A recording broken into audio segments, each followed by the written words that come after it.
Parceiros oficiais do Escola em Voz, nesta terceira temporada, Joy Brinquedos. Diversão é assunto sério. Sote Educação, o seu sistema de ensino customizável. Jornada das Profissões 2026, por uma decisão consciente e inteligente. Elos Educação e Turismo. Sinep ISC, Sindicato das Escolas Particulares de Santa Catarina. Anderson Gross, o consultor número 1 das escolas particulares. Bom dia, boa tarde, boa noite para você que nos acompanha. Estamos aqui de volta para mais um episódio do seu podcast favorito de educação, o Escola em Voz, na companhia agradabilíssima do meu irmão, parceiro, irmão camarada, Anderson Gross. E aí, Anderson, hoje um episódio especialíssimo. O Escola em Voz recebendo hoje ninguém mais, ninguém menos do que a professora Patrícia Liders, presidente do Conselho Estadual de Educação aqui do estado de Santa Catarina. Seja muito bem-vinda à sua primeira vez e não última no Escola em Voz. Nossa, a honra é minha, né? Quero agradecer o Rony, agradecer o Anderson, né? Agradecer a Escola em Voz pela oportunidade da gente conversar um pouco sobre a função do conselho, né? Como que está a educação catarinense e também um pouco da educação brasileira, né? Que é um desafio tão grande, né? Eu que me sinto honrada pelo convite. Professora, quando a senhora olha para a sua trajetória, em que momento que foi decisivo para você essa escolha para ter a educação como um projeto de vida? Então, na verdade, eu venho de uma família educadora, né? Prima, tia, irmã, que são professoras. Então, eu sempre quis ser professora de educação física, porque eu fui atleta por 9 anos de voleibol, peguei seleção, e aí eu comecei a educação física, mas eu queria lecionar. Então, eu mudei para pedagogia e depois a minha graduação foi em gestão, meu mestrado também em gestão. Isso em Blumenau. Em Blumenau. Então, são 26 anos, né? É muito forte o vôlei feminino em Blumenau, Forte. né? Isso. Juvenil, né? Isso mesmo. Então, veio já, né, dentro do seio familiar. Então, hoje são 26 anos que eu sou efetiva no município de Blumenau. A minha efetivação é coordenadora pedagógica. Nós já tivemos a oportunidade de receber aqui, inclusive, uma outra pessoa fortemente envolvida com o voleibol de Blumenau, que foi o Marcos, né? Criador da Educar. Isso. Hoje é Bet, né? Sim. De Curitiba, né? Agora Fugiu o sobrenome. Né? Mas ele teve... Enfim, né? O vôlei de Blumenau passa pelas mãos dele na construção. Na construção. Agora ele é de Curitiba, né? A base é muito forte lá. É muito forte. E incrível como sempre se destaca nessa região do Vale do Itajaí, junto com o norte do estado, nos esportes olímpicos, né? É incrível. Anderson, vai lá. Bom, professora, uma das coisas mais importantes, assim, para quem está acompanhando, né, o Escola em Voz, é entender a função do Conselho Estadual de Educação. Por que razão? Quem é da educação, né, especialmente educação privada, compreende, né, até certa medida, os gestores, né, os coordenadores, os mantenedores, em que momento o Conselho Estadual de Educação ele tem uma função na abertura da escola, né? Mas para quem não conhece, está acompanhando, às vezes até o professor não sabe, né? E confunde, às vezes, com Secretaria Estadual de Educação, né? E etc. Então, assim, o que difere, né? Qual é a função real? O Conselho Estadual de Educação existe para isso.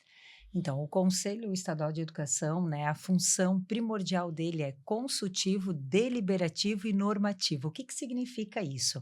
Hoje, o sistema educacional do estado de Santa Catarina rege a rede privada, que em média 1.300 escolas, e rege a rede estadual de ensino, que são 1.038 escolas. Hoje, em Santa Catarina, a gente tem, em média, 5.200 escolas, junto com as municipais. Santa Catarina é o único estado do país que tem, dentro dos seus municípios, um número muito reduzido que não tem sistema. Ou seja, de 295 municípios, apenas 3 que não têm sistemas. Então, o que acontece? Esses 3 municípios, eles seguem o sistema do Conselho Estadual de Educação. Os outros não. Então, para que todos possam entender, cada município tem o seu sistema próprio. Quem segue o sistema do Conselho é a rede privada e a rede estadual e os 3 municípios que não têm sistema próprio. E o que seria esse sistema? Né? Você já falou que uma das funções é o credenciamento, a regulamentação para as escolas novas, para os cursos, seja técnico, seja profissional. Mas ele regulamenta o sistema que vai deliberar como vai funcionar a educação. Exemplo, veio uma legislação através do Conselho Nacional que era a proibição do celular. Quem vai regulamentar? O Conselho. O Conselho Estadual de Educação regulamenta, Para- não é a secretaria, na verdade, executa. Isso. Por exemplo, para que seja bem fácil o entendimento, nós temos hoje o Conselho Nacional de Educação, que ele vai deliberar e vai homologar pelo Ministério da Educação. A partir do momento que nós temos uma diretriz do Conselho Nacional de Educação, cabe os Conselhos Estaduais de Educação regulamentar a partir da diretriz do Conselho Nacional. Conselho regulamenta, Ministério homologa e aí vai descendo. E aí o Conselho vai regulamentar o uso do celular, vai regulamentar todas as legislações. Um exemplo recente que aconteceu nas escolas e que foi uma mudança de cultura. A alimentação das cantinas e dos restaurantes, Isso. a saída, né, dos alimentos ultraprocessados, fritos, né, etc., para uma alimentação mais saudável. Isso foi função do Conselho. Isso. O que a gente não pode esquecer é que cada escola tem a sua autonomia através do PPP. Então, vamos pegar o exemplo. Nós estamos falando de mais de 1.000 escolas privadas. Elas têm que seguir o sistema do Conselho Estadual de Educação. Porém, elas precisam, e é um direito delas, ter a autonomia a partir do PPP, que é a proposta pedagógica, que vai regulamentar internamente, mas não pode infringir o sistema estadual, que não infringe o Conselho Nacional de Educação. É uma cadeia que vai descendo, né? Professora, e como é que a senhora enxerga esse equilíbrio entre as esferas que precisa ter para que tudo isso seja colocado em prática lá na ponta final, onde o aluno está presente na escola, com relação a essas regulações, com relação à própria orientação que o Conselho sempre tem ali a sua disponibilidade de dar, e com relação ao apoio às redes públicas e privadas? Eu sempre digo que Santa Catarina é um estado privilegiado pelo regime de colaboração. Eu tive a oportunidade, né, eu fui secretária de Educação por 8 anos de Blumenau. Então, eu presidi a Undime 4 anos. Então, eu tive na esfera municipal, eu estive à frente na presidência dos 295 municípios, depois eu fui ser secretária adjunta do governo do estado, que daí eu fiquei na esfera estadual, e agora eu estou na esfera do conselho. Então, eu perpassei por esses 3 órgãos, e o que difere de todos os outros estados? O regime de colaboração. Hoje, Ministério Público, Tribunal de Contas, Conselho Estadual, Secretaria do Estado, Secretarias Municipais, Santa Catarina, com essa fortaleza do regime de colaboração, faz com que as decisões, elas são coletivas, né? Eu vou pegar algo que impactou muito a rede pública, que não pegou muito a privada, ICMS da educação, né? Era uma preocupação muito grande, mas foi dividida. Então, hoje é muito tranquilo, até para a rede privada, né, ter esse regime de colaboração. E desde quando a gente assumiu, que foi agosto de 2025, a nossa preocupação foi que as legislações fossem execuíveis na prática. E quando eu falo prática, é o quê? Qual é o objetivo maior do Conselho? A qualidade de ensino da educação de Santa Catarina. Né? Por mais que o Conselho ele perpassa por deliberar, realizar, normatizar, o foco central precisa ser a aprendizagem do estudante. Qualquer resolução, qualquer credenciamento, qualquer autorização, nós precisamos pensar no foco. É qual? A qualidade dos estudantes. Então, a gente não pode pensar numa legislação que ela seja bonita, que ela seja, se ela não for execuível na prática, que não vai acontecer. Por quê? Com essa autonomia da rede privada ou de qualquer rede, vai fazer de uma forma que não vai acontecer. Então, qualquer mudanças, e ano passado, quando a gente assumiu, a gente fez muitas mudanças de fluxos, processos, resoluções, do novo ensino médio, a diretriz da educação infantil, a mudança do EJA, várias mudanças, mas como? Regime de colaboração. Sinep muito presente, as universidades muito presente, porque o sistema estadual tem também uma parcela nas universidades, a rede estadual, sindicato, a gente trouxe todos para a roda, porque daí ficava mais execuível na prática, que é o que você pergunta. E como chega lá na ponta, né? Eu tenho 2 perguntas dentro disso ali. Uhum. Eu acho que a primeira é o que é o regime de colaboração? Ele é um entendimento?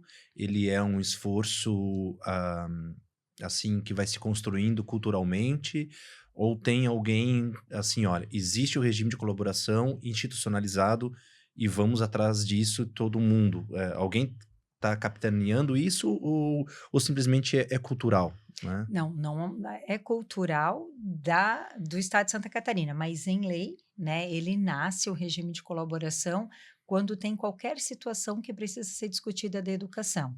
Eu me recordo muito bem, eu estava à frente da Undime em 2020, quando veio a lei do ICMS. Pode só fazer um parênteses, o Undime, só para quem não Tá certo. não O tá... que é a Undime? É a União Nacional dos Municípios do país.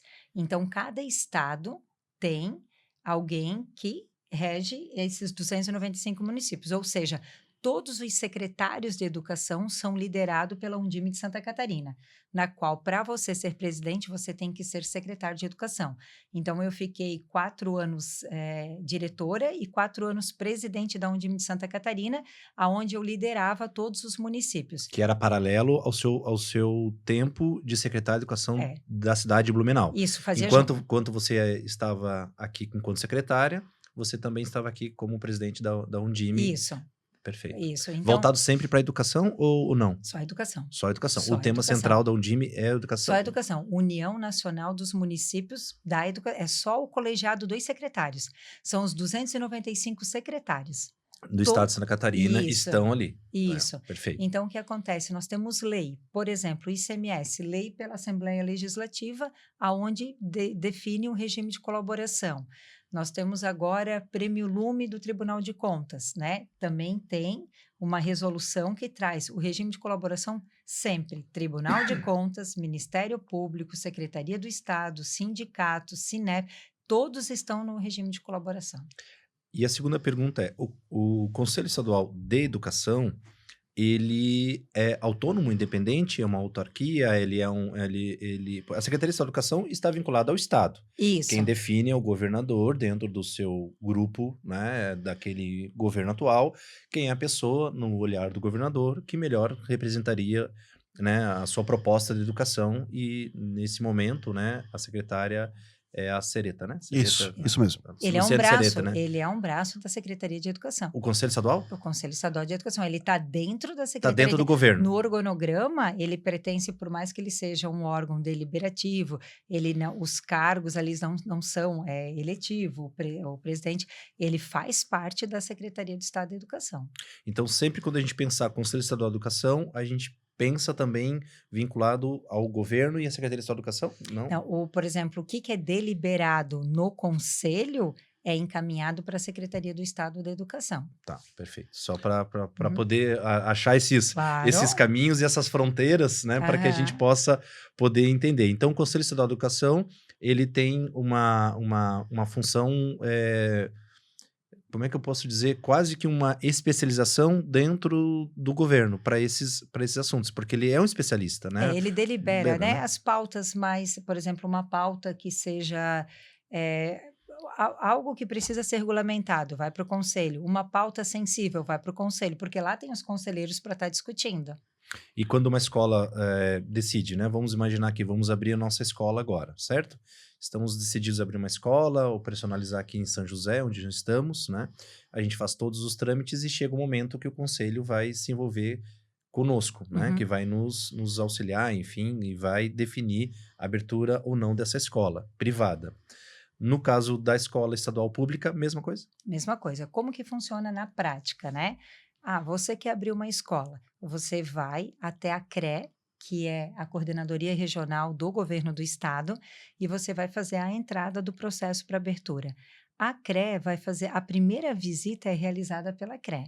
A CRE faz a visita e manda o relatório para o conselho. O conselho abre o processo interno, segue as resoluções, faz toda, né, se tem diligência, se não tem, designa um relator, o relator faz a relatoria com a visita e aí vai para a comissão. O conselho é dividido em 6 comissões, sendo 4 permanentes e 2 especiais. Conforme a necessidade, a gente tem comissões especiais e o pleno. Então, por exemplo, se for um credenciamento de uma escola de anos iniciais, vai para a Comissão de Educação Básica. Então, vem o processo, o relator leva para a Comissão de Educação Básica, que hoje, em média, 15 conselheiros, apresenta e os conselheiros debatem essa escola, se ela vai ou não ser aprovada a partir do relato do conselheiro. Depois de passar pela Comissão de Educação Básica, vai para o pleno. Então, nasce na coordenadoria, com a visão da coordenadoria, vem para o conselho já com essa visita da coordenadoria, passa pela comissão e da comissão vai para o pleno. E aí depois vai para a homologação. Professora, esse processo de regulamentação de uma nova escola, ele é rigoroso. Ele é um processo, eu já tive a oportunidade de acompanhar em escolas, já tive a oportunidade de fazer parte de comissões de escolas para entrar com os processos no conselho, e ele realmente é um processo que ele vai atrás daquilo que aquela escola quer se propor a ofertar como educação. Mas a gente não vê muito o que acontece depois. Porque eu vou tomar um exemplo, né? Vamos supor que uma escola ela fez um projeto lindo, passou pelas comissões, houve as diligências, tudo perfeito, aquela escola começou a andar, e em determinado momento da vida dela, ela teve uma dificuldade financeira e passou a cortar projetos ou cortar estruturas que são fundamentais dentro daquele projeto que foi regulamentado e aprovado. Como é que funciona a questão de fiscalização? Como que isso é feito nas escolas? Existe uma comissão para isso? De competência do conselho? É da secretaria? Como é que isso funciona? Porque normalmente o que a gente acompanha é que acontecem as diligências de fiscalização mais por conta de denúncias chegadas na ouvidoria ou por uma outra situação. Mas não existe, pelo menos não tenho conhecimento, talvez seja ignorância minha, de entender que há uma regularidade de fiscalizações ocorrendo, de visitas. Como que isso funciona? Aí acontece com a equipe da Secretaria de Educação. Por exemplo, né, chegou uma denúncia para o Conselho Estadual de Educação de uma escola, isso é muito corrente, acontece muito, né? A escola já tem o credenciamento, já passou, né? Porque hoje a legislação mudou. A escola conseguiu o credenciamento, quando ela completar 10 anos, 6 meses antes, ela tem que Renovar, né? solicitar isso. Não tinha isso. Antes você tinha o credenciamento e ficava para o resto da vida. Isso é de 2 anos para cá, se eu não me 2 engano, né? isso, Então agora eu já presidia, porque enquanto presidente eu estou desde agosto, mas eu já estou há 5 anos no conselho, eu presidia a Comissão de Educação Básica. Então essa comprovação de regularidade faz com que de 10 anos não passa, 6 meses antes você é obrigado a solicitar. Isso é Santa Catarina ou Brasil? Santa Catarina. Santa Santa Catarina que tomou tomou essa autonomia até devido ao número de denúncias que vem, né? Então, quando a gente recebe uma denúncia, muitas vezes ela pode vir pelo Ministério Público, ela pode vir por uma ouvidoria, nós encaminhamos para a secretaria que tem a equipe que faz a visita, né? Quem é essa equipe? É lá da coordenadoria que vai fazer a visita e vai acompanhar. Porém, nós temos também conselheiros que, ao fazer a aprovação, nós tivemos um exemplo disso ontem. O conselheiro fez uma visita, ele aprovou, mas no voto dele ele diz: eu quero 3 anos de acompanhamento no final de cada ano, uma pesquisa das famílias e as fotos. Então, o conselheiro ele tem essa autonomia também, não é verdade? Então, assim, tem essa forma, que é a preocupação do acompanhamento, tem as denúncias que chegam, que pode ser de qualquer instância, né? Órgão que é um órgão que vai regulamentar, ou também da pessoa física. E aí dentro desse, claro, né? Só para lembrar, são 7 conselheiros? São 21 conselheiros. 21 conselheiros. 21 conselheiros titulares, Tá. e daí são 7 conselheiros suplentes. Tá, perfeito. Uhum. E aí todos eles, eles são divididos em setores ou... São 6 comissões. 6 comissões. 4 permanentes e 2 especiais. E aí dentro desse contexto, quantos conselheiros vão ver o meu projeto? Da minha escola, se eu for abrir? A média de conselheiros por comissões varia de 16 a 20. O pleno todo é 21. Tá. Aí o meu projeto vai para o pleno. Vai.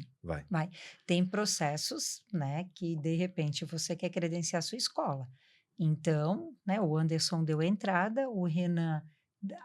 Rony aprovou, o Rony aprovou, mas quando chegou para o pleno, o Anderson fez toda a defesa, mas o pleno não aprovou.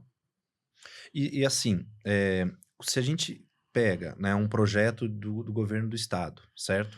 Que geralmente já é um projeto padrão, né? As escolas estaduais já seguem ali um determinado regime. O que poderia ser, por exemplo, a não aprovação de um projeto do estado, né? O que seria assim, ó? Primeiro, acho que seria um ato muito corajoso, né? O Pleno não aprovar, né? Uhum. Mas o Pleno não aprovando um projeto de uma escola do Estado, né? O que seria, assim, um impedimento, assim, por exemplo? Hoje, um credenciamento, ele perpassa desde a infraestrutura. E aí, desculpa só para aproveitar, Aham. o tópico, senão a gente perde. Aí, infraestrutura. Aí, no Pleno, né? Ou seja, os conselheiros precisam ter conhecimento básico de uma estrutura para aquele ensino, para aquela Na modalidade de ensino. resolução. Tá, Na resolução, por exemplo, né, anos iniciais, finais ou ensino médio. perfeito. Tem uma resolução que o conselheiro, ao fazer a visita, ele tem que seguir, né? Vou dar Um exemplo, checklist. checklist. Infraestrutura, tem biblioteca, sala de aula, banheiro, acessibilidade, né? Parte pedagógica, PPP, regimento interno, tudo isso tem que ser observado. Tá. Então, ele é dividido em estrutura física, pedagógica, e aí esse checklist tem que ter como comprovar com foto, com a visita, né, para poder apresentar.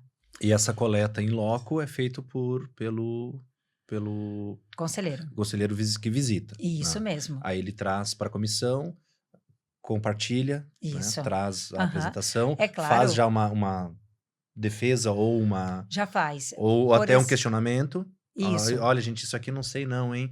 Será que essa quadra aqui, né? É muito interessante. Nós É, temos conselheiros detalhistas que apresentam no seu relato as fotos, que passa tudo, e nós temos conselheiros que dizem, ó, tá tudo certo o processo, porque os conselheiros recebem antes.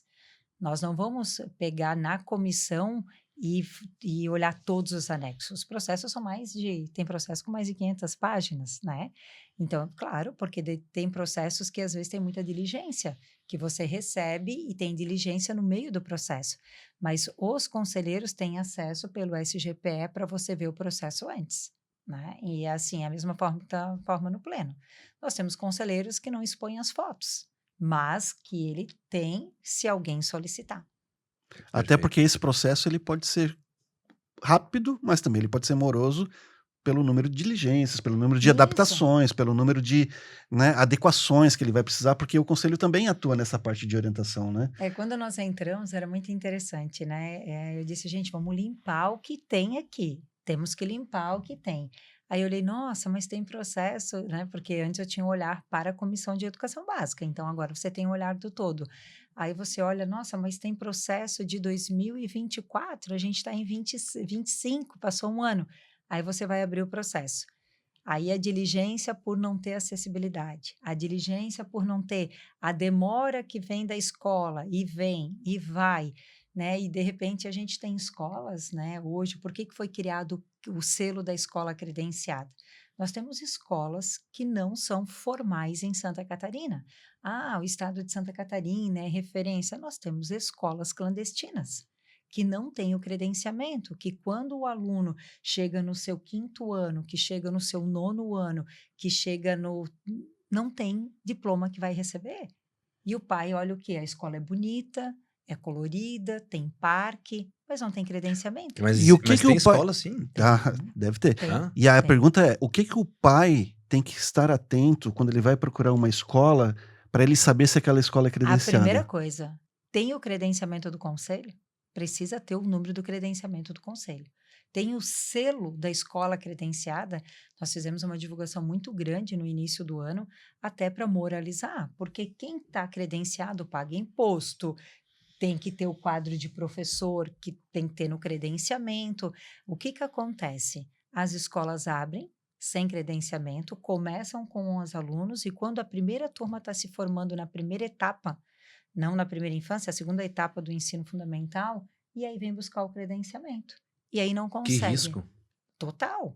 Aí entra o trabalho do Cinep, que é um trabalho muito importante, né? Não existe não existe abertura de escola sem credenciamento. Só que a gente sabe que tem. Nós tivemos faz um mês uma escola que os alunos estão se formando que não tem diploma. E o desespero das famílias em Santa Catarina. Em que ano? Nono? Não, aí já na primeira etapa dos anos, no 5º ano. No 5º ano. Meu Pro- senhor do céu, cara. Já Professora, pensou? assim, na sua avaliação hoje, a senhora falou isso, para mim, eu acho que deve ser um grande desafio dentro Muito, do muito. conselho, né?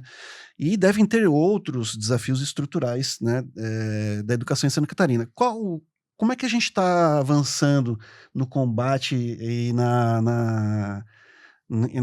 em forma de dirimir esses desafios? E quais são esses desafios? O que hoje é uma preocupação maior do conselho? O maior desafio é a não regularidade de uma escola. Esse é o maior desafio. Então, como que nós estamos trabalhando, né, com o selo, com a divulgação, para que as famílias, né, quem esteja nos acompanhando, quando vai matricular o seu filho, observa se ela é credenciada, não olha só se ela é bonita, se ela é colorida, se ela tem ar. Isso tudo é fundamental. Mas se ela não for credenciada, não vai ter o diploma no final da formatura do seu filho, vai ter essa dificuldade, né?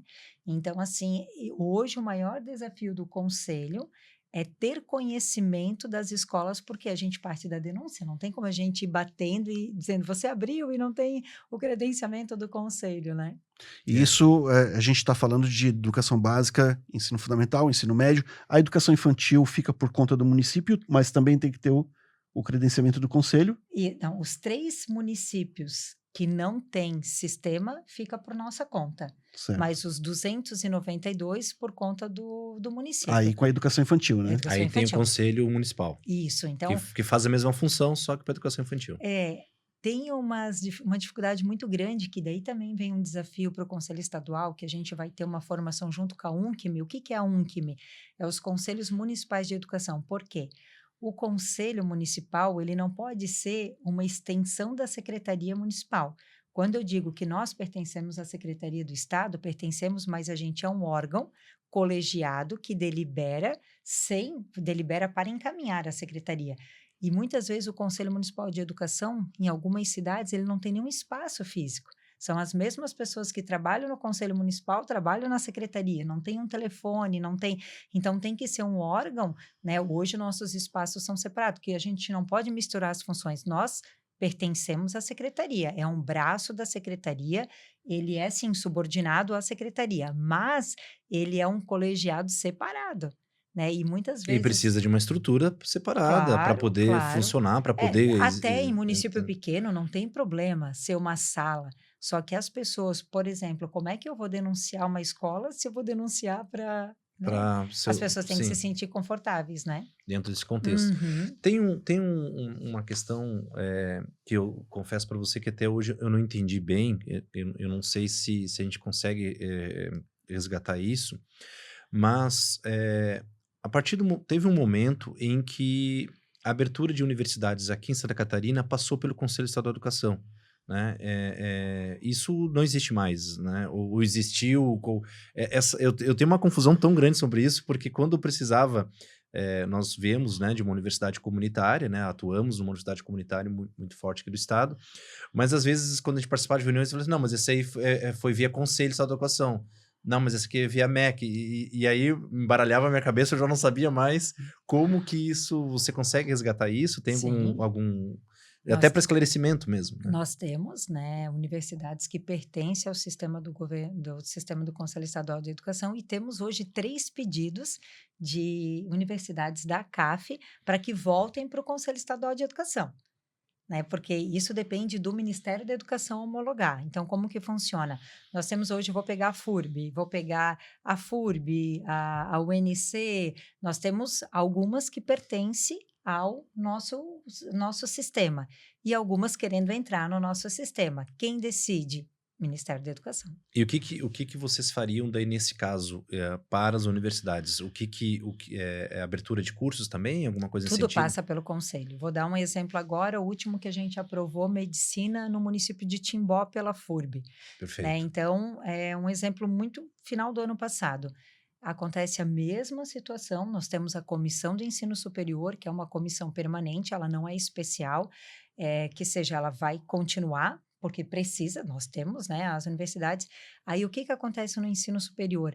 Além, não tem a visita da CRE, porque a CRE não tem ensino superior, né? Então, é feita uma comissão é diferente, não pode ser de pessoas onde essa comissão, isso está previsto na legislação do conselho, essa comissão que são os avaliadores que vão até a universidade para fazer a visita.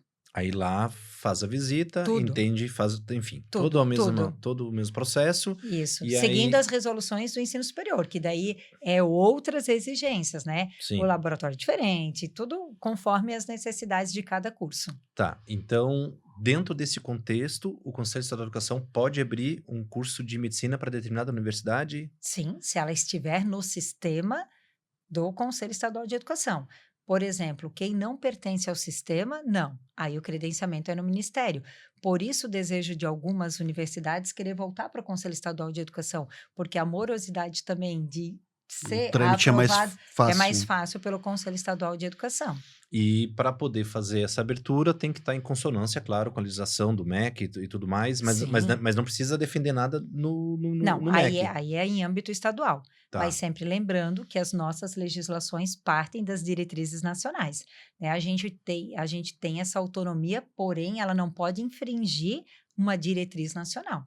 Não corre nenhum risco de um curso autorizado pelo Conselho Estadual de Educação ser depois impedido pelo Ministério da Educação, sob Não. hipótese alguma, né? Não, se ele pertencer ao nosso conselho, Conselho não tem, Isso. porque Aham. toda a proteção está ali dentro do Isso. que a legislação permite, Uhum. enfim. E temos muitas universidades e muitos cursos em Santa Catarina que foram homologados, enfim, autorizados pelo Conselho Estadual de Educação. Isso, um exemplo é esse Esse agora dado que... de isso. Tibó, né? Aham. Que não é o único, né? São vários, são né? vários, né? Uhum. E agora, esse movimento de universidades querendo retornar para o Conselho Estadual de Educação, talvez seja um reconhecimento também da forma como o Conselho, né, está acelerando os processos, enfim, aí depende muito de quem está no Conselho, né? Até De como- eu entrei em contato até com a pessoa que está encaminhando, a gente não teve o retorno do Ministério da Educação, né?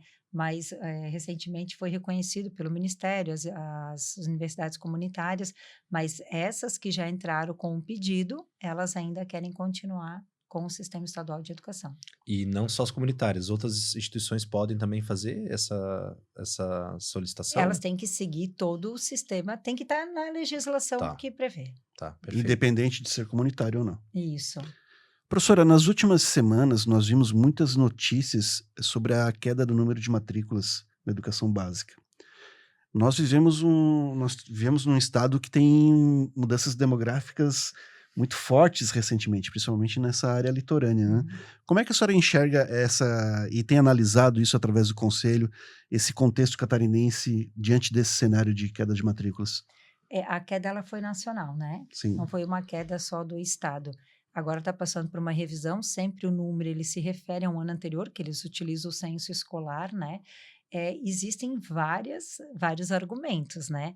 Hoje, em Santa Catarina, a gente tem uma migração muito grande da rede privada para a rede estadual. E aí pode ser N motivos, né? Isso depende muito da realidade, o interesse da família. Mas a preocupação hoje, o que nós temos de obrigatoriedade? O que compete agora em meios legais? Qual é a legalidade? De 4 a 17. Né? Então, lá quando nós estudávamos, a legalidade primeiro era de 7, né, a 14, aí depois foi de 6 a 14. Então, hoje a obrigatoriedade é de 4 a 17. Na educação infantil, a gente não tem uma evasão muito grande, mas a evasão ela está no ensino médio. Até porque o estudante do ensino médio, né, em Santa Catarina, muitos acabam ajudando as famílias. Né? Então, o que acontece? Que dizer se é o correto ou não, acabam ajudando a família e depois fazem uma prova do Enseja. O ideal é você estudar na sua idade certa, né? Você viu o aumento das inscrições do Enseja recentemente ou também não? Por exemplo, esse movimento de sair daqui, ele É que influenciou... não necessariamente quem faz a prova do Enseja seja aquele que que esteja sai- fora. É aquele que talvez não terminou na idade certa, é um idoso, então Sim. a gente não pode fazer uma comparação de números, né? E dentro desse movimento de queda, tem alguns movimentos de ascensão, principalmente no ensino integral e no técnico, né? O técnico profissional cresceu muito, né? A Secretaria de Estado da Educação, com o CATEC, proporcionando hoje, agora o Conselho aprovou recentemente, final do ano passado, a política estadual do ensino técnico profissionalizante. Então, antes nós tínhamos o quê? O ICEDUPS, de maneira gratuita, que era o que mais... Hoje não. Hoje você tem um regime de colaboração onde o Estado compra as vagas do Senai, onde faz com que amplia também, né? E executando na própria unidade escolar, muitas vezes, né, naquela própria unidade existente, né? Como, por Isso. exemplo, pega um exemplo aqui nosso, né, bem próximo aqui, a Escola Jovem Jacó Anderle, ali Uhum. no Canasvieiras, né? Aham. Fica bem no centro, né, ali do norte da ilha, trazendo, né, um público de várias regiões daquela localidade. E ali você tem o curso técnico sendo oferecido ali mesmo. Por quê? Né? Hoje, um dos maiores problemas nossos, de maneira geral, não só aqui, mas em várias cidades, é o deslocamento, né?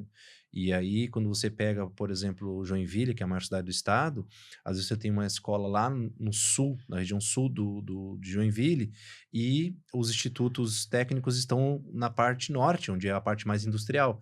E quem mais precisa do ensino técnico, muitas vezes, é quem está lá na parte sul de Joinville, que às vezes, né, tá mais deslocado do centro, está mais deslocado das empresas e precisa se inserir no trabalho. Quando você consegue deslocar a formação para onde está o adolescente, você amplia a chance dele permanecer na formação. Porque Com ele já almoça na certeza. escola, aí os professores do Senai e outros institutos se deslocam até a escola, levam determinados equipamentos, e só equipamentos que são mais complexos que eles fazem nos laboratórios dos próprios institutos, né? Mas são deslocamentos pontuais. Com essa possibilidade, o aluno ele deixa de ser desistente, porque um dos maiores problemas que a gente tem na adolescência é a É a desistência. evasão no ensino médio. E depois no técnico e depois no superior, né? Porque ele se sente pressionado a ir para o mercado. Quando você consegue colocar ele, aliás, colocar tudo em torno dele, dizendo, olha, você vai se deslocar pouco, não te preocupa com a comida que a gente vai te oferecer a refeição, tá aqui o material, tá aqui o uniforme, tá aqui o passe, né? E aí você tem uma maior chance de sucesso, né? Esse é um exemplo muito forte ali. E deve ter outros pelo estado também semelhantes, né? Quando, um exemplo, pega Joinville que tem automação, aí acaba se deslocando, mas o que você falou é muito que tem na prática. Fazem 15 dias que o governo do estado assinou mais de 35 mil vagas, compra de vagas com a rede privada, porque tem alguns cursos que não adianta, que se você fizer na escola, não vai ter tanto interesse do estudante se ele estiver dentro de um Senai, por uma automação, por uma Ah, mecânica, sim. né? Agora, quando a facilidade da continuidade é o que você disse, quando consegue fazer na escola, com certeza. O conselho aprovou muitos cursos técnicos profissional. Nossa, ano passado foi mais de 50 cursos aprovados. E quando você fala de aprovar cursos, cursos mesmos do zero, assim. Isso, técnico profissional. Profissional Uhum. do E zero. como que funciona agora? Bater uma curiosidade. Aham. Por exemplo, os institutos federais que estão aqui com seus cursos técnicos, como é que funciona essa relação com o conselho? Essas escolas, elas também são agregadas ali ao conselho? Elas respondem ao Conselho Estadual de Educação? Elas precisam dessa autorização para Não, os funcionar? institutos não, porque daí pertence ao órgão federal, né? Certo. Uhum. Mas obedecem uma mesma legislação nesse Sim, caso. a preocupação do governo do estado foi de fazer um diagnóstico de o que realmente precisa para não repetir. Sim. Porque às vezes tem o instituto oferecendo de uma forma, a escola de outra. Então, esse cuidado teve do diagnóstico, o que o mercado de trabalho precisa e o que necessita naquela comunidade. Muito bem. Professora, a gente vive um tempo de muitas mudanças e mudanças muito rápidas, né? Inteligência artificial, metodologias de de mudanças educacionais que a gente vê todos os anos aí na Bet Educar, com coisas novas, transformando todas as áreas que a gente tem da educação e trazendo novidades que muitas vezes dão certo, muitas vezes dão errado.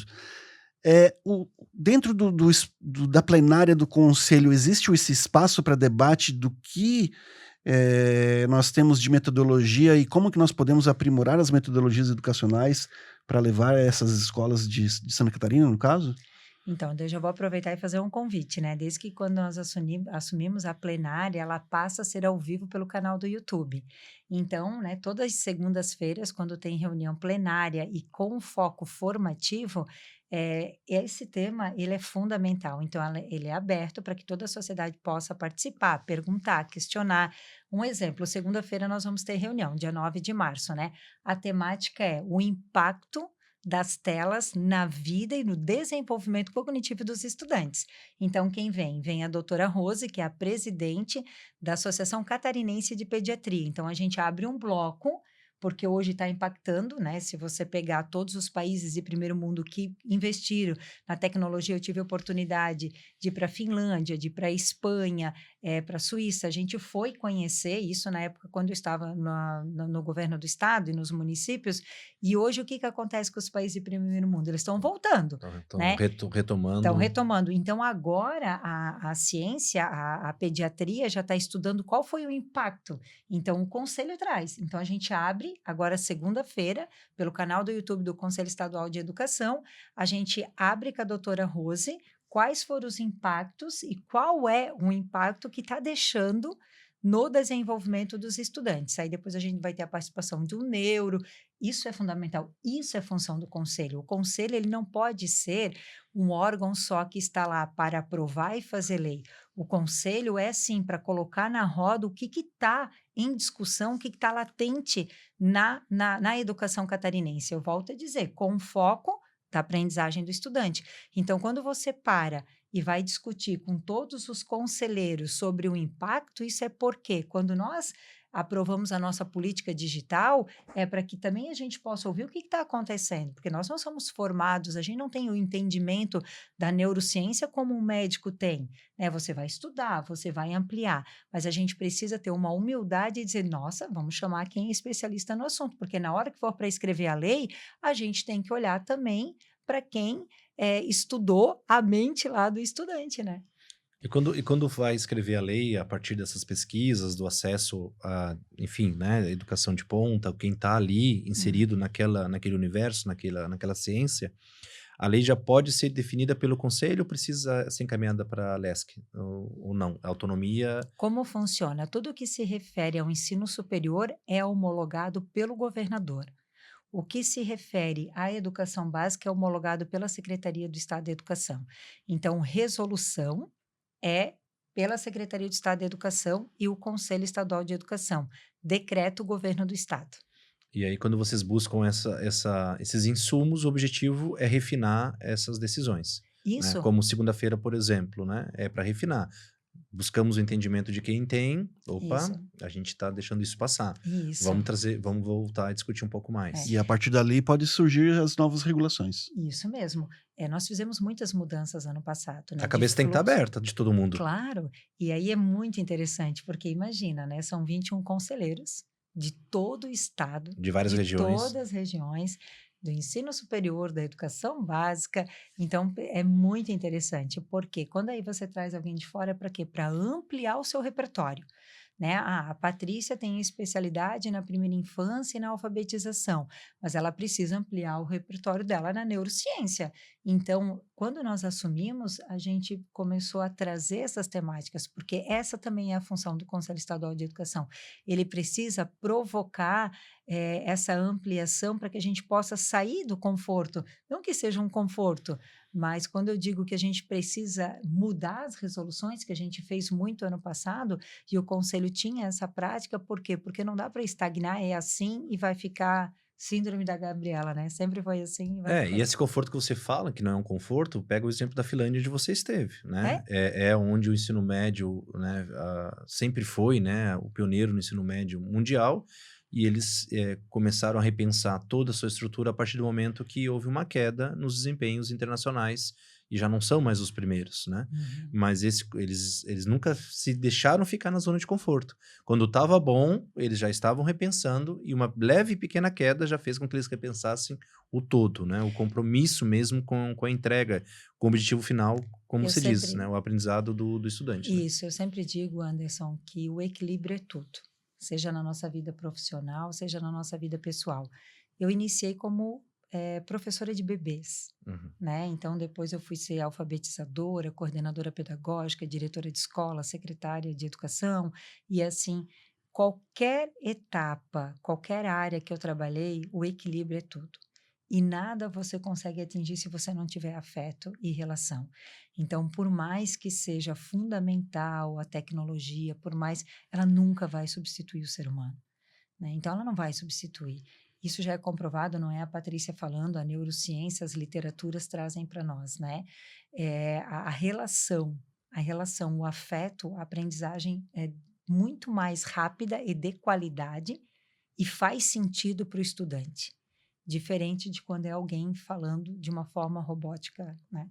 E não te assusta a maneira como está o nosso ensino médio, assim? Não te apavora essas reformas recorrentes do velho, do novo, do novo, do É velho, muito triste. né? Não te deixa assim desesperado, mesmo que a tua origem seja mais a educação ali, né, dos pequenos, vamos dizer, da onde é teu berço, né, profissional, mas claro, né, com todas as frentes que você já executou, está executando, as responsabilidades que você tem, o número de acesso a pessoas que você tem, formadores de opinião sérios, né, pesquisadores, a responsabilidade, né, no caso do Estado tem, eu acho que 1 milhão de adolescentes, eu acredito, né, dentro de todas das 1.000 e tantas escolas, se não me engano é 1 milhão No ensino médio. né? Ensino Não, médio. não te assusta, não te apavora, não te desespera ver o que nós estamos Nossa, fazendo com os nossos adolescentes? não só eu, né? Isso com certeza todos, porque como eu mencionei, o novo do ensino médio. O novo do É, velho. imagina, Velho do novo. não, O é novo muito, voltou o velho. é muito triste quando quem está à frente, que faz uma legislação, que não dá um período para ver se vai dar certo, né? Então, isso é a quebra da questão de governo, né? A educação é algo, hoje a preocupação é política de Estado. A gente não pode fazer política de governo, nós temos que fazer política de Estado, porque ela vai dar continuidade. E se for política de governo, quando eu estava à frente da secretaria lá de Blumenau, eu perpassei por 4 prefeitos, né? Então, eu fui adjunta e depois estava na diretoria, então eu fiquei 13 anos à frente. 13 anos você perpassa por algumas siglas e alguns prefeitos, né? E algo que eu sempre coloquei foi, a minha gestão é política de cidade, não é Se querem eu política de... fico, se não querem, tô fora. Nunca tinha sido filiada na minha vida, Sim. nunca, né, nesse período. Teu compromisso Eu dizia, eu vou poder fazer política de cidade ou eu vou fazer política de governo para eu ficar. Então, assim, isso é muito importante, porque quando você pensa em política de Estado ou política federal, ela não vai ser de quem vai perpassar. O ensino médio sofreu muito com isso, né? Então, hoje, Santa Catarina, seja o governo do Estado, seja a rede privada, Santa Catarina tem um diferencial que conseguiu se organizar, mas quem perdeu na prática? Hoje nós temos, né, rede privada que faz 6 aulas por dia, tem rede privada que faz 2 vezes no contraturno, tudo bem, cada um vai ter a sua autonomia, como eu falei, tem que seguir a carga horária das 3.000 horas. Como elas vão ser distribuídas, tem a autonomia do PPP. Mas tem o prejuízo também, porque aquela família que tem um irmão menor, que pega, é muito... Professora, essa questão do ensino médio, a gente tem uma opinião aqui, eu acho que vai ser legal ouvir a opinião da senhora também. A gente entende que qualquer mudança na legislação do ensino médio que ocorra, se não houver uma mudança nos processos seletivos das universidades, ela não vai surtir efeito no ensino médio. Por quê? Nós temos o Enem hoje, que é o maior vestibular do Brasil, é o maior processo seletivo do Brasil para universidades, que é uma prova diferenciada, é uma prova que traduz muito o que seria um Enem moderno, né? O que seria uma prova moderna, o que seria um processo seletivo moderno, mas nós temos praticamente todas as universidades públicas com os seus próprios processos seletivos e com os seus próprios métodos de acolhimento desses alunos com relação aos seus processos. Então, são provas que muitas vezes fazem e obrigam os colégios a adaptarem os seus currículos, os seus conteúdos programáticos, para que aquele aluno esteja apto a entrar naquela universidade. Então, a mudança proposta para o novo ensino médio, eu acho ela fantástica no conceito dela, e esperar isso dar certo, talvez fosse a melhor coisa a se fazer. Mas, ao mesmo tempo, a gente tem um jovem que vai sair ali ao final de 3 ou 4 anos e vai entrar numa universidade, só que para que ele entre numa universidade pública, ele vai ter que passar por um processo seletivo que não necessariamente é aquilo que ele estaria tendo num contexto de um novo ensino médio, com seus itinerários, com seus projetos, com tudo aquilo. Será que essa mudança não tem que partir do processo seletivo das universidades? Mas com certeza, essa é a nossa discussão com o INEP, né? Porque hoje o INEP, que responde pela avaliação, eu vou pegar, nós estamos falando aqui do ensino médio, né? Então você diz, você vai botar o seu filho em qual escola? Para ele tirar uma nota boa no vestibular ou para preparar para a vida? Por quê? Se você olhar a Base Nacional Comum Curricular, se você olhar o novo ensino médio, ela vai pensando no aluno enquanto ser humano como um todo, a educação integral, e de repente você se depara com aquela avaliação que ainda é diferente, como você mencionou. Só que isso não é só no ensino médio. Você pega o IDEB, né? O IDEB há uma crítica muito grande. O IDEB já era para ter mudado. O que é o IDEB? É a prova que acontece do ensino fundamental. E o que vai acontecer? É a mesma situação. Nós temos hoje um currículo totalmente diferenciado, mas a avaliação continua a mesma. Então, você está certíssimo, não muda. Por quê? Porque nós temos escolas que adianta ela ter esse cuidado todo, ela vai ter que ter um momento que vai ter que preparar para nota boa, senão principalmente a rede privada, os pais não vão querer colocar. E além disso, assim, agora na volta às aulas do ano letivo 2026, né? Hoje até a noite tem uma reunião com pais. Infelizmente eu tenho uma notícia muito ruim para nossa região. É o pior lugar do Brasil para ser aluno de terceirão. Do Brasil. Não existe no Brasil pior lugar para você ser aluno de terceirão do que o sul do Brasil.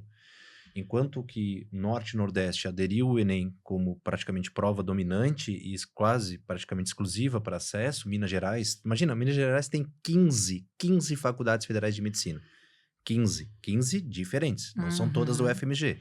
Cada grande cidade mineira tem a sua universidade. E elas usam o Enem, né? E assim outras regiões. Com exceção das estaduais de São Paulo, que são brilhantes, né? Sempre pontuando, né? Pontuando entre as 100 melhores do mundo, né? Especialmente a USP, de seguida da Unicamp, que não aderem ao Enem, por uma outra questão, e mantém seu principal vestibular, né? Que é o vestibular FUVEST. Mas depois... não existe outro lugar pior. Aliás, o pior lugar é aqui. Por quê? Porque a Federal do Paraná mantém o seu vestibular tradicional. Nós somos... a tradição e o conservadorismo têm seu valor, mas quando você falou, fantástico, né? Quando falta equilíbrio, que estraga tudo, né?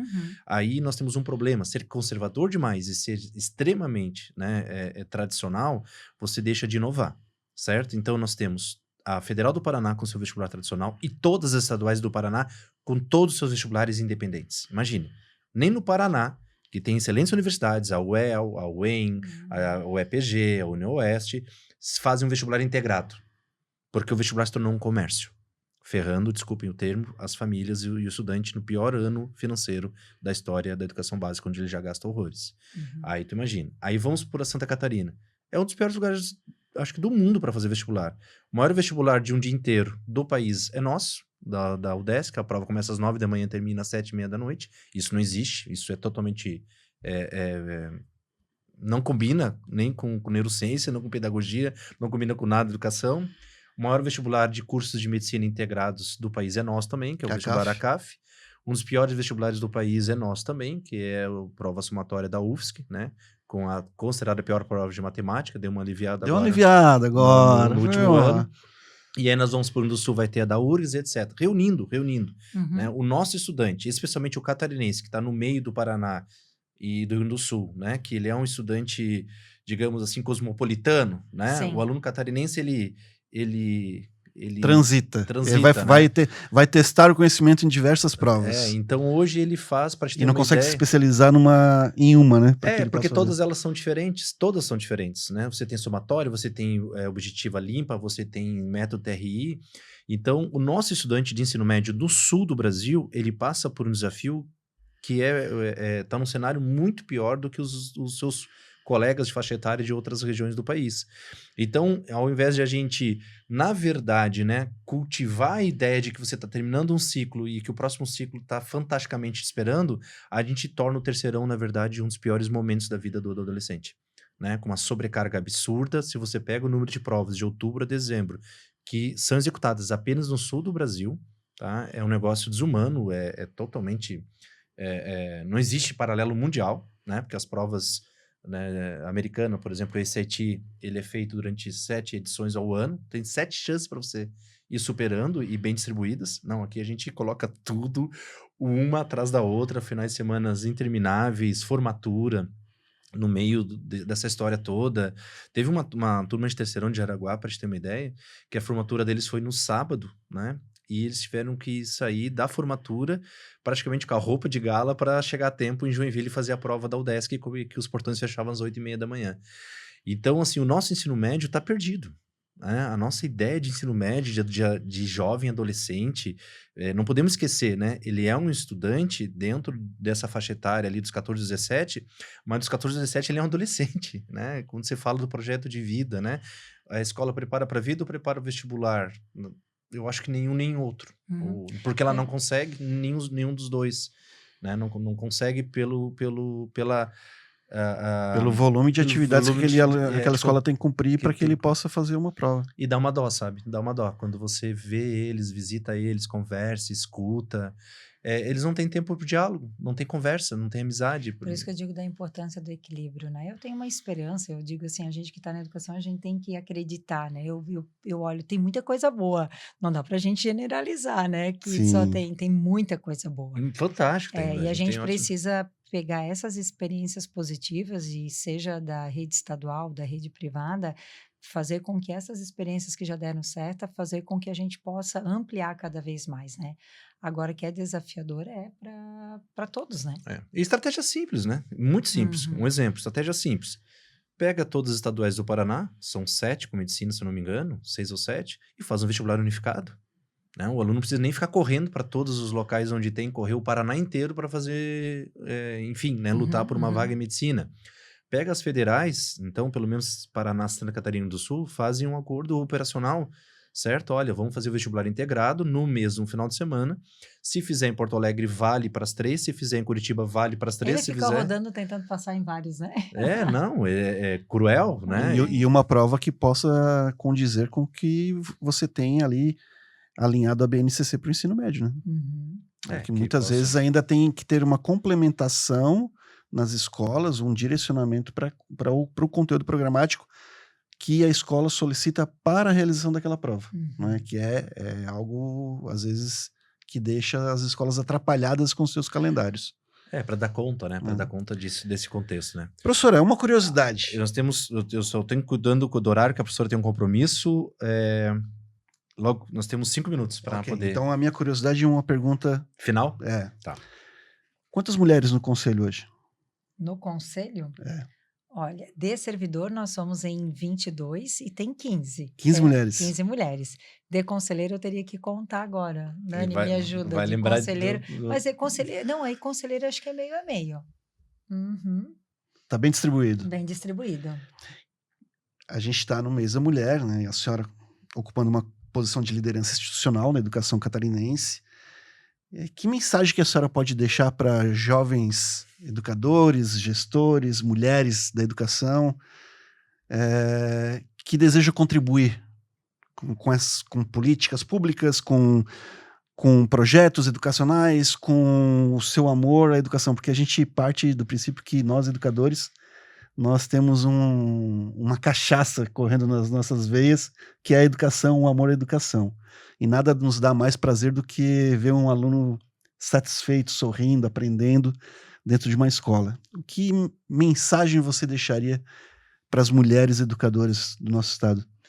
Primeiro, dizer que no magistério mais de 90%, quase que 90% é mulher, mas se você vê numa mesa de autoridade, é só o que você colocou, né? O que prevalece é ainda a figura masculina. Eu sempre digo que a mulher, ela pode estar ela deve estar onde ela desejar estar. É a segunda vez no Conselho Estadual de Educação que tem uma mulher presidente.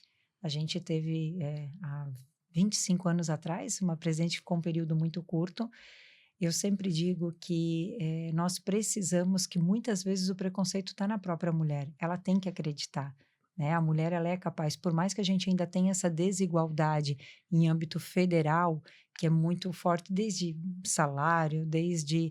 A mulher, ela não pode deixar de ocupar e ser omissa ou não querer tentar quando ela deseja. E muitas vezes a gente é sabotada mesmo, né? A gente é testada mesmo. Você pega algumas vivências, algumas experiências que assustam, né? E eu perpassei, eu sempre digo, né? Eu nunca imaginava ser secretária de Educação de Blumenau. Né? Geralmente foi uma figura masculina e as coisas na minha vida foram acontecendo e eu não precisei está fazendo nada, foi acontecendo de uma maneira natural, mas o cuidado de nós acreditarmos em nós mesmos, eu acho que essa é a mensagem primordial. A mulher, ela deve estar aonde ela deseja estar. E aí a gente vence aquela etapa que a mulher já ganhou o seu espaço, só que ela também não perdeu os outros. Então a gente se sobrecarrega, né? Ah, a mulher ganhou o seu espaço, mas ela não perdeu de dona de casa, de... Então esse cuidado tem que ter, que eu volto a falar do equilíbrio, né? A mulher, ela não pode acabar ocupando todos os espaços e esquecendo o espaço primordial, que é o cuidar dela. Isso não é só para a mulher, é para o ser humano, né? Ninguém consegue cuidar de alguém se não estiver bem consigo mesmo. Então, a primeira premissa é cuidar de si, né? E esse cuidado passa de você se permitir fazer uma atividade física, de você se permitir... Eu nunca me culpei por trabalhar 40 horas. Eu tenho um filho de 16 anos, né? Hoje eu fico em Florianópolis durante a semana, a minha família ficou em Blumenau. Não é sobre o tempo, mas sim a qualidade do tempo. Então, não dá para você achar que você vai estar o tempo todo, mas você não está de maneira integral. Então, que você cuide de você primeiro, porque se você estiver bem, em qualquer aspecto, psicológico, profissional, pessoal, você consegue cuidar do outro. Patrícia, eu gostaria de deixar uma fala aqui. A gente que está 25 anos de educação, né, e percorremos aí boa parte do estado, né, e outras regiões sendo também. modesto aí com esses né? 25, hein? Eu tô usando os meus 25 aqui, tá? Os meus 25 lá do... Tá, então fica com ele nos 25, tá bom. Comecei em 99, trabalhando no grupo universitário em Porto Alegre, então a minha linha de corte ali, né, com 18, 19 anos, mas é mais ou menos isso, 25, 26 anos. Uma coisa que pra gente é muito importante, assim, a gente que tá o dia todo em escola, né, e vivendo as mais diversas experiências, passamos por todas as experiências recentes catarinenses, né, tanto o Rony quanto eu fomos um dos maiores divulgadores, né, do Bolsa do Artigo 170, o Estado nem sabe disso, né, mas fazíamos isso na época para poder orientar as famílias dos estudantes, né, e direcioná-los. E mais recentemente, em relação ao Fundesc ou PUG, né, eu até duvido que alguém tenha feito mais informação nas escolas individualmente do que a gente também, né? Mas uma coisa que para a gente é muito importante, que está o tempo todo assim, realmente lá na ponta, né? Isso aqui é só um dos espaços que a gente ocupa, é a maneira como as pessoas são acessíveis, né? E todos os diálogos que nós tivemos em pessoas comuns em relação a você, tá? Sempre trouxe isso. Pode chamar que ela vem. Nós tivemos uma data, né? Quase que você estava com outro compromisso, nós quase conseguimos lhe trazer aqui no fechamento de 2025, né? Mas você é uma pessoa muito acessível em todas as frentes, tá certo? Você, mas sim, é reconhecido por vários pares, né? De outras entidades. E eu gostaria, assim, que muitos em outros espaços, né? A gente encontra isso junto ao Cláudio no Cinep, a gente encontra isso junto à Val na Ampesc, né? Mas Santa Catarina ainda precisa aprender mais com você. Santa Catarina ainda precisa aprender mais com a Val, precisa aprender mais com o Cláudio. Ainda existem espaços fechados em Santa Catarina que são redutos, mantidos muitas vezes de maneira desnecessária, sabe? E essa abertura que você traz para o conselho, traz para os espaços, aglutina, congrega, multiplica saberes, conhecimento e etc, né? Eu tive a oportunidade de vê-la na jornada do Cinep, estávamos lá com o stand de Escola em Voz, né? E assim você tem feito, não só para essa entidade ou para aquela entidade, ou escolhendo quem talvez um ouvido, uma fala, um parceiro que te é mais agradável, não, você vai aonde tem que ir como presidente do conselho.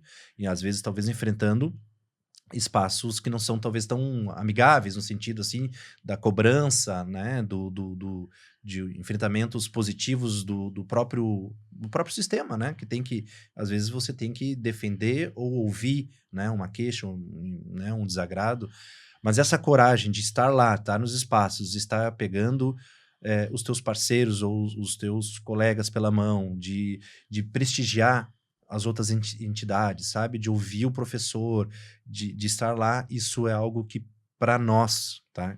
Que estamos mais lá embaixo, na ponta da lança, vamos dizer assim, faz toda a diferença, sabe? Porque você nos ajuda a acreditar cada vez mais nessas entidades, entende? Parabéns pelo trabalho, parabéns por ser assim, né? E todas as pessoas vinculadas ao conselho com quem a gente teve contato para sua vinda aqui foram gentis, corteses, né? Também da mesma forma. tá? Então, transmita, né, para toda a tua equipe lá e todo o teu pessoal esse reconhecimento, tá? Ele é merecido, ele é genuíno, ele é honesto e que outras entidades possam aprender com vocês também, tá bom? Nossa, Anderson, acho que esse é o maior reconhecimento, porque você não é, né? Você está. A gente está de passagem em cargos, né? Eu venho de uma família muito simples, muito humilde. Quando eu digo que eu nunca pensei em ser secretária de educação, quando eu vi, eu estava presidindo todos os secretários, as coisas foram acontecendo muito natural, né? E a humildade é tudo, né? Tudo passa, né? Tudo passa, mas quando você tem respeito ao próximo, primeiro que é um retorno, né? E segundo, a minha primeira fala aqui, eu sou coordenadora pedagógica, eu sei que é isso que eu vou voltar lá, quando eu terminar o meu mandato, então a gente não pode nunca perder a essência e o valor. Eu nunca permiti em qualquer cargo que eu estive ferir a minha essência e o meu valor, né? E humildade é tudo, porque se você não tem respeito ao próximo, você também não vai ser respeitado. E eu sou muito grata à equipe do Conselho Estadual de Educação, e eu falava para a Nani, que nós estávamos ali fora, eu disse, nossa, ontem a pessoa queria conversar comigo, eu não consigo ir para casa sem eliminar e deixar de ouvir, porque é muito ruim, parece que não dê importância, né? Claro que você não consegue fazer tudo e nem vai conseguir, mas o respeito ele é fundamental, o retorno ele é fundamental. Eu fico mesmo muito grata porque não conhecia vocês pessoalmente, né? O Anderson, Rony, ontem, quando eu tive acesso, fui conhecer, já conhecia, porque vocês são, né? Nossa, mais de 10 mil, e entrei no Instagram, eu disse, nossa, como são pessoas humildes, acessíveis, porque a gente também que não é da área da comunicação, olha, não, né? Tem que ter essa humildade. Eu amo da palestra, e eles dizem, meu Deus, mas você já falou para tantas mil pessoas, sempre dá o frio na barriga. Isso é o respeito. É o respeito de quem vai te ouvir. Por quê? Porque sempre é diferente. E é por isso que tanta gente admira o teu trabalho Imagina. e é amigável, né? E te defende, inclusive, né? Não precisa ser defendida, mas eu digo, defende assim, Obrigada. não, convida porque vai ser importante, traz, né? E aí a gente assim, meu Deus, daí vai... Aí eu da minha... Lá vem mesmo uma enjoada que tem que ficar pedindo, né? Tem que Imagina! ficar pedindo pra... né? Ó, Pra- vocês pra- pra- pediram 9h30 aqui, era 9h25 eu estava aqui. Eu Não, e sempre depois- vou depois- estar antes. não, eu e- sempre vou estar antes. e- Eu posso E a esperar. gente atrasou. Não, mas eu digo assim, ó, eu posso Desculpa. esperar, só que eu não gosto de deixar ninguém me esperando. Sim. Né? Isso é cultural, já é de família, né? De educação. Muito bem. Agradecemos a sua presença. Tivemos a honra de ter aqui a presidente do Conselho Estadual de Educação de Santa Catarina, professora Patrícia Líders. As portas do Escola em Voz estarão sempre abertas para qualquer divulgação, qualquer situação que impute à educação de Santa Catarina a qualidade, a dignidade e o respeito que ela merece. Muito obrigado por estar aqui conosco. Nós encerramos esse episódio felizes por esclarecermos muitas dúvidas a respeito do Conselho, né? Eu só esqueci de perguntar se ela já foi rainha da Oktober. Já. Olha aí, hein? Informação de última hora. Gente, Rainha da Oktober de... não, aí De vem que o ano? De que preconceito. ano? 2003, isso foi há 23 anos atrás. Vamos pular essa parte. Não, foi uma parte. Eu disse, eu passei pelo turismo, eu passei Sim. pelo esporte e pela educação. Mas eu quero convidar, né? Eu queria muito que vocês também fossem no conselho. O conselho ele é aberto. As pessoas têm uma visão do conselho que ninguém vai. Gente, o conselho é aberto, fica no CEISA, no 3º andar. Participem das plenárias, participem do canal do YouTube. A gente tem recebido tantas participações de pessoas que estão lá na ponta, e eu vou dizer que eu faço questão de fazer a leitura no pleno, porque são essas pessoas, eu nunca deixei de ir na ponta, porque são eles e para eles que a gente está lá para fazer a diferença. Olha, convite feito, convite aceito. Por favor. Vou tratar a agenda com o meu caro Anderson para nós fazermos uma visita e assistirmos uma plenária. Vai ser Por favor. uma honra estar lá, né, assistindo isso. Muito legal, muito obrigado. Obrigado, professora. Imagina. Obrigado a você que está nos assistindo. Nós estamos nas plataformas de streaming da Amazon, do Spotify. E esqueci a outra, cara. Agora fugiu. do Spotify, da Amazon, e da Apple. Apple Podcast, isso.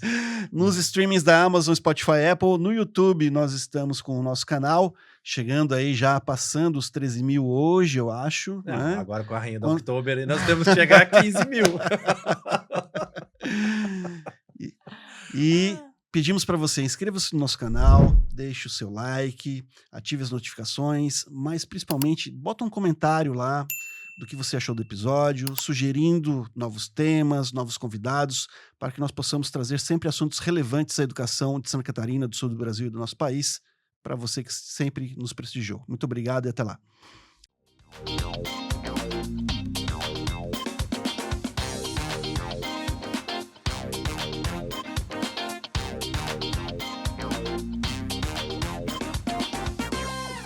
Parceiros oficiais do Escola em Voz, nesta terceira temporada, Joy Brinquedos. Diversão é assunto sério. Sote Educação, o seu sistema de ensino customizável. Jornada das Profissões 2026, por uma decisão consciente e inteligente. Elos Educação e Turismo. Sinep ISC, Sindicato das Escolas Particulares de Santa Catarina. Anderson Gross, o consultor número 1 das escolas particulares.